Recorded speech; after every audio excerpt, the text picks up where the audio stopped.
a while now, we've been hearing about how all our medical records are going electronic. So, for the record, how exactly does that work? Rather than ask your doctor, ask our Lee Cowan.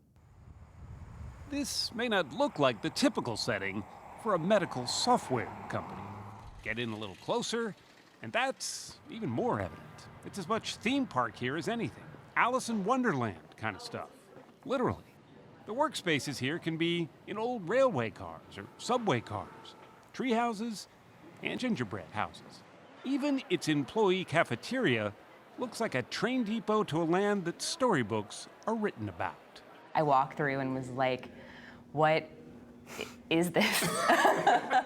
What it is the self-described intergalactic headquarters of Epic in the middle of the farm fields of Verona, Wisconsin, just outside Madison.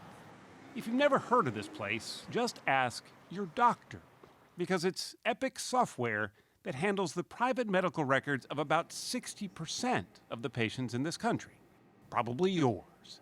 One of the things that strikes me is that Epic has such a big reach, and it really impacts so many people's lives, and yet so many people have never heard of Epic. No. Yes, it's behind the scenes. We haven't advertised, we haven't put out press releases, and I don't know if that was a good thing to do or not.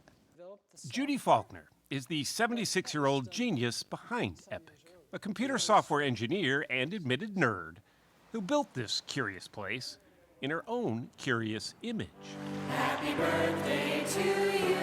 A hint of her personality was revealed last year when, to celebrate Epic's 40th anniversary, she dressed like she was back in the 70s again. Well, here's the skinny man. That's far out. She's a little far out, too. Far out in front. She not only built a giant tech company from the ground up, but in the process, made herself one of the richest self-made women in the world. We have to compete with Facebook, Google, Microsoft, Apple, etc. We get a lot of acceptances because people look around and say, I think I'd like to work here. There are nearly 10,000 employees at Epic who mingle among the artwork. That about doubles the population of Verona. It's a young place, average age about 26. Peg Horner and Nicholas Bostrom could have worked in sunny Silicon Valley, but they chose to come to wintry Wisconsin instead. Because, they say, as far as big tech companies go, Epic is doing more than just building phones. We feel like we have an impact to make, and it's something that I actually really value about here. I don't feel like I'm just clocking in and clocking out. You know, we're not here to just grind out on something that's not really doing anything. It's making other people be able to be healthy and happy. It was 1979 when the company started, in a basement, with just 2 employees. The goal? To move patient records from overstuffed, dog-eared manila folders to digital records, accessible with a click of a mouse. No one had spent much time figuring out just how to get a computer to handle all that data. But Faulkner always had a way with computers, and she engineered a program herself. I used to like, when I was a kid, to play with clay and make things out of clay. And I always thought of computer programming as clay of the mind. The first time I did something, and there it was on the screen, it was, wow, it's very creative. In the decades that followed, it grew from the mundane to a system that is now integral to patient care in nearly every major U.S. health system. Its ubiquity means that you can now go almost anywhere to be treated, and your medical records will likely follow you there. Here's an example of what my test results look like right from here. In fact, you can now check your lab results, refill medications, make appointments, even share your medical records right from an Epic app, says engineer Sean Bina. So all of this data was never available in the past, and now you can see it all on the phone. Paper records served us pretty well for centuries, but boy, what a rat's nest of data. In this case, the patient's getting blood drawn, they're going to a surgery visit, they're going to pain clinic, they're going to mammography. Dr. Steve Peters is a pulmonary critical care physician at the Mayo Clinic in Rochester, Minnesota. It's the old days I don't want to rush back to. He showed us mock-ups of what those old, detailed paper records used to look like and how they used to travel. So the records would go in here. Records from Mayo Clinic patients used to fly around from room to room in those pneumatic tubes. There must have been miles and miles of tubing. Yeah, it's like the arteries inside of the building.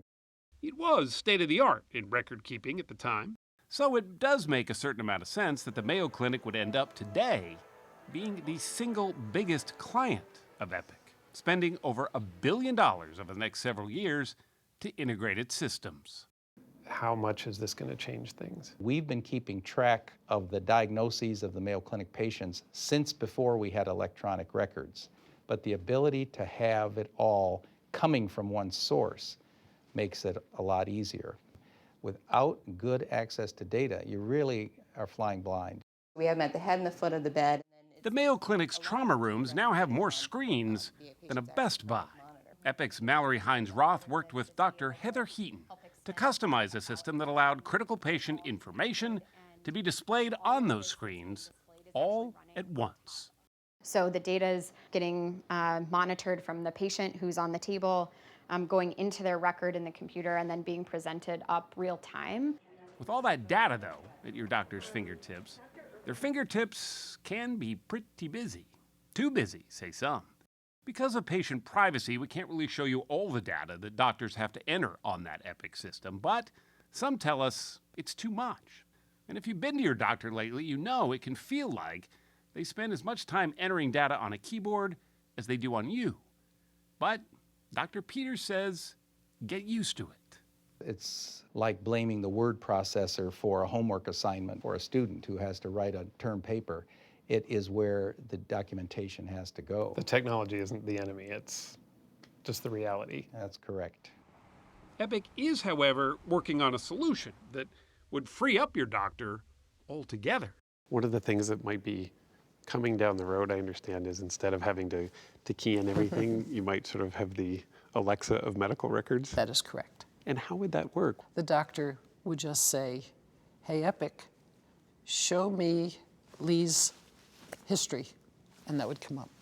And in the end, the doctor would say, hey, Epic, write my note, and the whole note would be written.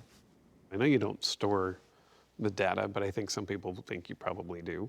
So how do you handle the privacy concerns if all of this information is out there floating around? Yeah, that is such a good question. I think it always makes sense to be a little bit worried, but I was at a talk once where the man giving the talk held up paper medical records and said it was so easy to put a white coat on, walk into the chart room and pull out any records he wanted and walk out again. Computerization is probably a safer way to do it. Not a perfect way, not 100%, but safer. In a place with a stairway to heaven and an elevator to hell, there's no shortage of imagination here at Epic. Medical records don't really sound all that fanciful.